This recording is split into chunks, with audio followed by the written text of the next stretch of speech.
இலங்கை தீவில் ஈழத்தமிழ் மக்களின் ஆயுதவழி அரசியல் போராட்டம் கூர்மை அடைந்த காலப்பகுதியில்தான் துருக்கியிலிருந்து சுதந்திர குர்திஸ்தானுக்குரிய போராட்டமும் PKKயினால் ஆரம்பிக்கப்பட்டது. அவ்வாறான ஒரு வரலாற்று தடத்தில் இப்போது அதே PKK அமைப்பு கடந்த 12ஆம் தேதி கலைக்கப்பட்டு விட்டது. விடுதலை புலிகளின் தலைவர் பிரபாகரனின் இருப்பின் பகிரங்கம் 2009 முள்ளிவாய்க்காலுக்கு பின்னரே இல்லாமல் போனாலும் அதற்கு 10 வருடங்களுக்கு முன்னரே, அதாவது 1999 PKKயின் தலைவர் அப்துல்லா ஒசலான் துருக்கியின் இஸ்தான்புல்லுக்கு அருகிலுள்ள இம்ராலி தீவில் உள்ள தனிமை சிறையில் ஆயுள் தண்டனையை கழித்து வருகிறார். இப்போது அப்துல்லா ஒசலானுக்கு 76 வயது. தற்போது PKK அமைப்பு கலைக்கப்பட்டு அதில் ஆயுத களவு இடம்பெறுவதாக குறிப்பிடப்படும் நிலையில் துருக்கியுடன் குர்திஸ் மக்கள் புதிய சகோதரத்துவ உறவுகளை மீட்டெடுக்கும் வகையில் ஒரு நிலையை உருவாக்கிக் கொள்ள வேண்டும் எனவும் சிறையில் இருந்தபடியே அப்துல்லா ஒசலான் அழைப்பு விடுத்துள்ளார். இம்ராலி தீவு சிறையில் தன்னை சந்தித்த குர்திஸ் கட்சி பிரதிநிதிகள் குழுவினூடாக அவர் இந்த அழைப்பை விடுத்துள்ளார். இவ்வாறாக அழைப்பை விடுத்த ஒசலான் குறித்த தூதுக்குழுவுடன் நடத்திய பேச்சுக்களின் போது இலங்கையில் விடுதலை புலிகள் அமைப்பு எதிர்நோக்கிய சவால்கள் குறித்தும் இறுதியில் 2009 நடந்த விடயங்கள் குறித்தும் பேசியதாகவும் கூறப்படுகிறது. இவ்வளவு காலமும் குர்திஸ்தான் சுதந்திரத்துக்காக ஆயுத வழியில் போராடிய PKK அமைப்பு கலைக்கப்பட்டுள்ள நிலையில் துருக்கி குர்திஸ் சகவாழ்வு குறித்த வினாக்கள் இன்னமும் பலமாக எதிரொலித்துக் கொள்கின்றன. எனினும் PKK தனது ஆயுத வழி போராட்ட அமைப்பை கலைத்தமை ஒரு வரலாற்று பதிவாக மாறிவிட்டது. ஆனால் இது ஒரு வரலாற்று சிறப்புமிக்க முடிவாக கருதப்படுமா அல்லது வரலாற்று தவறு என்ற முடிவாக கணிக்கப்படுமா என்பதை எதிர்காலம்தான் முடிவு செய்யக்கூடும். இது எவ்வாறு துருக்கியும் குர்திஸ் மக்களும் தமக்கு இடையில் உடைந்த உறவுகளை சரி செய்ய ஒரு பெரிய முன்னுதாரண மாற்றம் தேவை என்பதை சிறையில் இருந்தபடியே PKK அமைப்பை உருவாக்கிய அப்துல்லா ஒசலானும் கோரிக்கை விடுக்கிறார். 84 முதல் PKK நடத்திய ஆயுத போராட்டத்தில் இதுவரை 40,000க்கும் மேற்பட்ட மனித உயிர்கள் காவு கொள்ளப்பட்டுள்ள நிலையில் கடந்த 12ஆம் தேதி PKK கலைக்கப்பட்டது. இப்போது PKKயின் ஆயுத களவு செயல்முறையை தான் உன்னிப்பாக கவனிப்பதாக குறிப்பிடும் துருக்கி குர்திஸ் ஆயுத போராட்டம் எடுத்த இந்த முடிவுக்கு பதிலாக தனது குடிப்பெரம்பலில் 20% உள்ள குர்து மக்களுக்கு என்ன வெளிப்படைத்தன்மையை காட்டப் போகின்றது என்பதும் தெரியவில்லை. தற்போது PKK அமைப்பு கலைக்கப்பட்டாலும் சிறையில் உள்ள ஒசலானின் விடுதலை உடனடியாக சாத்தியப்படும் வாய்ப்புகள் இல்லை. ஆனால் அவரது சிறைவாசத்தின் நிபந்தனைகள் தளர்த்தப்படக்கூடும்.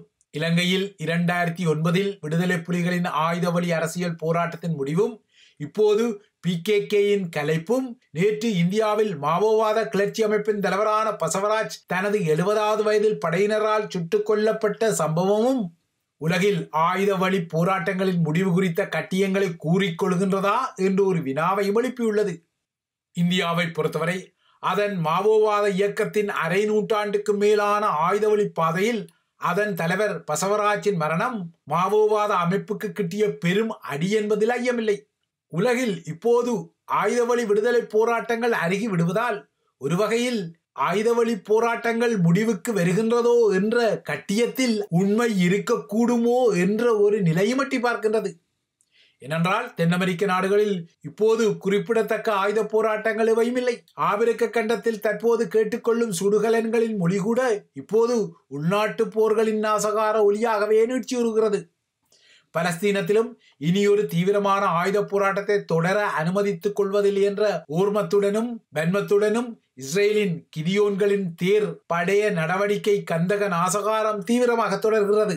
இஸ்ரேலின் இந்த கிதியோன்களின் தேர் நாசகாரத்துக்கு பதிலடியாக இஸ்ரேலிலிருந்து பல்லாயிரக்கணக்கான கிலோமீட்டர் தூரத்தில் உள்ள அமெரிக்காவின் வாஷிங்டன் நகரில் இஸ்ரேலிய தூதரக பணியாளர்கள் 2 நேற்று சுட்டுக் கொல்லப்பட்டனர். வாஷிங்டனில் உள்ள ஜூத அருங்காட்சியகத்துக்கு வெளியே ஜூத வெறுப்பால் இடம்பெற்ற இந்த படுகொலைகளில் ஒரு ஆணும் பெண்ணும் கொல்லப்பட்டனர். இந்த சம்பவம் இடம்பெறுவதற்கு சில மணி நேரத்துக்கு முன்னர்தான் ஹமாஸ் தலைவரான முகமது சின்வார் தமது கிதியோன்களின் தேர் நடவடிக்கையில் கொல்லப்பட்டிருக்கலாம் என இஸ்ரேலிய பிரதமர் பெஞ்சமின் நெத்தன்யாகுவும் குறிப்பிட்டிருந்தார். தமது இராணுவ நடவடிக்கை பல்லாயிரக்கணக்கான ஹமாஸ் பயங்கரவாதிகளை ஒழித்து கட்டியதாக மார்தட்டிய நெத்தன்யாகு முகமது டெய்ஃப், இஸ்மாயில் ஹனியே, ஜஹியா சின்வார் ஆகிய முக்கிய ஹமாஸ் தலைகள் ஏற்கனவே கொல்லப்பட்ட நிலையில் ஹமாஸின் தற்போதைய தலைவராக கருதப்படும் முகமது சின்வாரும் கொல்லப்பட்டதாக குறிப்பிட்டார். கடந்த வருட அக்டோபரில் காசாவில் ஹமாஸ் தலைவர் யஹ்யா சின்வார் கொல்லப்பட்ட நிலையில் தற்போது அவரது சகோதரரும் ஹமாஸின் தற்போதைய தலைவருமான முகமது சின்வாரையும் தமது படைத்தரப்பு கொலை செய்ததாக குறிப்பிட்ட அவர், மேற்குலக நாடுகள் கோரிக்கொள்வது போல காசா மீதான இராணுவ நடவடிக்கை நிறுத்தப்படாது எனவும் காசா முழுமையாக கைப்பற்றப்படும் வரை இந்த நடவடிக்கை தொடரும் என்றும் சூளுரைத்தார். காசா அப்பாவிகளின் மரணங்களின் பூமியாக மாறிக்கொண்டாலும் தமது படைய நடவடிக்கையை கைவிடப் போவதில்லை என்ற முடிவில் இருக்கும் இஸ்ரேல் காசாவின் அனைத்து பகுதிகளையும் தமது படைய கட்டுப்பாட்டுக்குள் கொண்டு வரும் வரை இந்த கிடியோன்களின் தேர் நடவடிக்கை இடம்பெறும் என்றும் சூளுரைக்கிறது. இவ்வாறாக உலகின் ஆயுத வழி போராட்டங்கள் அண்மை காலத்தில் கடுமையாக தேய்மானம் அடைவதை காண முடிகிறது. ஒரு காலத்தில் உலகின் இயங்கியல் விதியில் ஆயுத விடுதலை போராட்டங்களுக்கு தார்மீக உதவியை வழங்கிய பொது உடைமை நாடுகள் இப்போது தமது உள்ளூர் அரசியலிலேயே பொது உடைமை கொள்கையை கைவிட்டு விட்டதால் உலகின் ஆயுத வழி போராட்டங்களுக்கான உதவி நிறுத்தப்பட்டதால் இவ்வாறான ஒரு தோற்றப்பாடு உருவாகிவிட்டது. எனினும் ஈழத்தமிழினம் போன்ற தேசிய இனங்களில் இவ்வாறு ஒரு ஆயுத வழி அரசியல் போராட்டம் ஏற்பட காரணமாக இருந்த காரணங்கள் இன்றும் அப்படியேதான் உள்ளன. ஏனென்றால் இலங்கை தீவில் எப்போதுமே அந்தகாரமாக உள்ள ஒற்றையாட்சி அரசியலமைப்பும் பௌத்த பேரினவாதத்தின் முதன்மை நிலையும் இன்றும் அப்படியேதான் உள்ளது. இதனால் தான் குருந்தூர் மலையில் சொந்த நிலத்தில் விவசாயம் செய்ய முற்பட்ட தமிழ் விவசாயிகளை ஒரே ஒரு பௌத்தபிக்கு வழங்கிய முறைப்பாட்டின் அடிப்படையில் உள்ளே தூக்கி போட்டு சிறையிட்டு வதைத்துக் கொள்ள முடிகிறது. ஏன் இப்போது நல்லிணக்கம் பேசும் தேசிய மக்கள் சக்தியாகிய ஏகேடிஆர் தரப்பு கூட இலங்கையில் இனப்படுகொலை இடம்பெற்றதாகவும் தமிழின அழிப்பு இடம்பெற்றதாகவும் இனிமேல் யாராவது சொல்லிக்கொண்டால் அவர்களுக்கு எதிராக எதிர்காலத்தில் சட்ட நடவடிக்கை எடுக்கப்படும் என்ற குரல்கள் வருகின்றன. குறிப்பாக ஏகேடிஆரின் வலதுகர தளபதிகளில் ஒருவராக இருக்கக்கூடிய விஜித ஹேரத் ஸ்ரீலங்காவின் மே 19 போர் வெற்றி தினத்தை மையப்படுத்திய சர்ச்சைகளுக்கு பதிலடியாக இதை கூறுகிறார். கடந்த 19 ஸ்ரீ ஜெயவர்தனபுர கோட்டை பகுதியில் இடம்பெற்ற ஸ்ரீலங்காவின் ராணுவ வெற்றி நிகழ்வில் கலந்து கொள்ள முதன்மை தலையாரி ஏகேடிஆர் முதலில் மறுப்பு தெரிவித்ததான ஒரு செய்தியை தூக்கி பிடித்துக் கொண்டு சஜித்தின் ஐக்கிய மக்கள் சக்தி உட்பட்ட எதிர்க்கட்சிகள் குய்யோ முறையோ என அரசியல் செய்வது தெரிகிறது. விடுதலை புலிகளின் ஆதரவாளர்கள் சீற்றமடைவார்கள் என்ற அச்சத்தால் தான் ஏகேடிஆர் இந்த நிகழ்வை முதலில் புறக்கணிக்க தீர்மானித்திருந்தாலும் தம்மை போன்ற பௌத்த சிங்கள தேச பற்றாளர்களால் வெளியிடப்பட்ட எதிர்ப்புகள் காரணமாக இறுதியில் விருப்பமின்றி ஏகேடிஆர் இந்த நிகழ்வில் கலந்து கொண்டதாக உதய கம்மன்பில வகையறா ஏறியது. இவ்வாறு உதய கம்மன்பில வகையறா ஏற ஏகேடிஆர் தனது உரையில் இராணுவ வீரர்கள் என்ற சொல்லை பயன்படுத்தாமல் வெறுமனவே படையினர் என விழித்து தமிழர்கள் மீதான போர் வெற்றியை கொச்சப்படுத்தியதாக பிமல் வீரவன்ச போன்ற வகையறாக்களும் துள்ளியுள்ளன. சிங்கள கடும்போக்கு வகையறா தொகையறாக்கள் துள்ள விஜிதஹேரத்தும் தனது தரப்பில் ஒரு கருத்துடன் பாய்ந்து வந்திருக்கின்றார். அதாவது முள்ளிவாய்க்காலில் ஸ்ரீலங்கா படைத்துறை மனிதாயமான ரீதியில் ஒரு நடவடிக்கை செய்தது என முன்னொரு காலத்தில் பல்லாயிரம் ஜேவிபியினரையும் கொன்ற அதே படைத்தரப்புக்கு இப்போது ஆட்சி தரப்பு என்ற வகையில் விஜிதஹேரத் வெள்ளையடிக்க தலைப்படுகிறார். அதாகப்பட்டது கொழும்பு அதிகார மையத்தில் யார் அதிகார கொலு சவாரியை செய்தாலும் அவர்களின் பொறுப்பு பௌத்த சிங்கள பேரினவாதத்தை சார்ந்த தமிழ் மக்களுக்கு எதிரான அடக்குமுறையை தொடர்வது அல்லது அதனை நியாயப்படுத்துவது என்றாகிவிட்டது. ஆனால் ஈழத்தமிழர்களின் சமகால அரசியல் சாபக்கேடானது அவர்களின் முற்றங்களில் உள்ள அரசியல்வாதிகளை கூட தெற்கின் அங்கிடுதத்தங்களை முறையாக உள்வாங்கி நகரச் செய்வதாக தெரியவில்லை.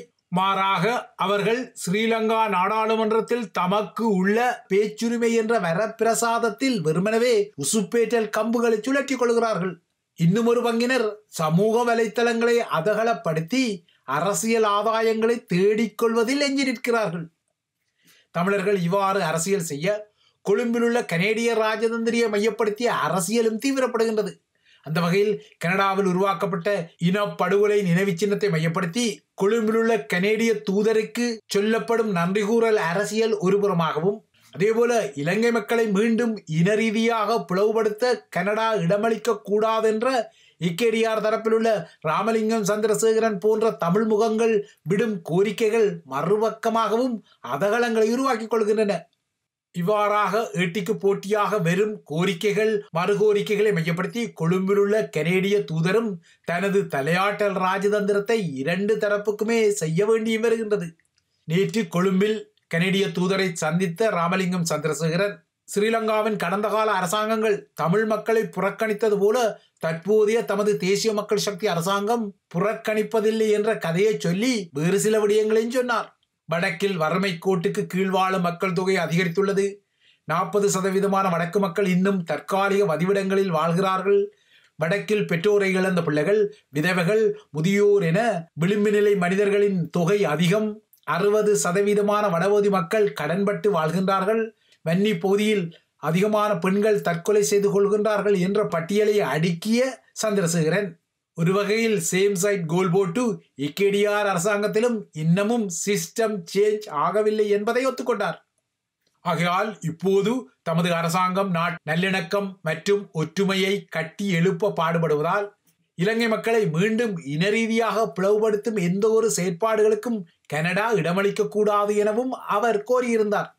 ராமலிங்கம் சந்திரசேகரனின் கோரிக்கைக்கு பதிலளித்த கனடிய உயர்ஸ்தானிகர் அவரையும் சமாளிக்கும் விதமாக நல்லிணக்க முயற்சிகளுக்கு கனடாவின் முழுமையான ஆதரவு உண்டு என்றும் ஊழல் மற்றும் மோசடிகளுக்கு எதிராக போராடுவதற்கு ஏகேடிஆர் தரப்பு பெற்ற மக்கள் ஆணை பாராட்டுக்குரியது என்றும் இதற்கு அப்பால் கடந்த திங்களன்று நடைபெற்ற ஸ்ரீலங்காவின் தேசிய படைவீரர் தினத்தில் ஏகேடிஆர் ஆற்றிய உரையும் பாராட்டுக்குரியது என்றும் அவர் சொல்லிக் கொண்டதாக ஸ்ரீலங்கா அரசாங்கம் குறிப்பிடுகிறது. ஆக மொத்தம் தமிழினம் சார்ந்த அரசியலை சாதகமாக அவர்களில் பலர் செய்ய தவறும் நிலையில் இலங்கையை மையப்படுத்தி எழும் சமகால அதிர்வுகளை மையப்படுத்தி கொழும்பு அதிகாரம் கச்சிதமாக நழுவிச் செல்ல முயல்வதையும் சமகால நாட்களில் அவதானிக்க முடிகிறது.